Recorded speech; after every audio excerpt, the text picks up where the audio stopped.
আজকে দুপুরবেলা গিয়েছিলাম আমাদের বাড়ির পিছন সাইডে জাম গাছতলাতে। এখানে তো তলার দিকে অনেকটাই পরিমাণ জাম পড়েছিল, তো ভাবলাম যে তোমাদেরকে একটা ছোট্ট ভিডিওর মাধ্যমে শেয়ার করি।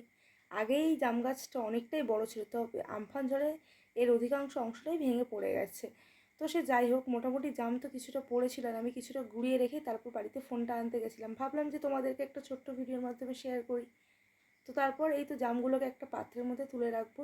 আমি জাম অতটা খেতে পছন্দ না করলেও কিন্তু জামের কিন্তু প্রচুর পরিমাণে উপকারিতা রয়েছে, যেমন জামের মধ্যে রয়েছে অ্যান্টিঅক্সিডেন্ট এবং জাম ডায়াবেটিস পেশেন্টদের জন্য ভীষণ উপকার করে। তো সে যাই হোক, তো এই সাইডটার দিকে তাকিয়ে দেখছো একটা একটা ডালে কী পরিমাণ জাম হয়েছে, কিন্তু এই দিকের জামগুলো আমরা কেউ খেতে পারি না, কারণ নিচে একটা পুকুর রয়েছে, হয় পুকুরেই পড়ে যায় নইলে পাখিরা খেয়ে ফেলে। তো আমি তো অল্প সময়ে বেশ ভালোই জাম গুঁড়িয়েছি, তো এই জামটাকে ভালো করে পরিষ্কার করে ধুয়ে নেওয়ার পর একটা কাঁচা লঙ্কাকে ফাটিয়ে দিয়ে দেবো, আর দিয়েছি কিছুটা পরিমাণে বিট নুন।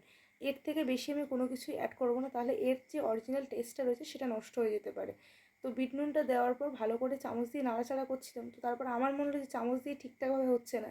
চামচটাকে ফেলে দিয়ে নিজের হাতকেই পুরোপুরি হাতিয়ার বানিয়ে জামগুলোকে হালকাভাবে মেখে মেখে নিলাম।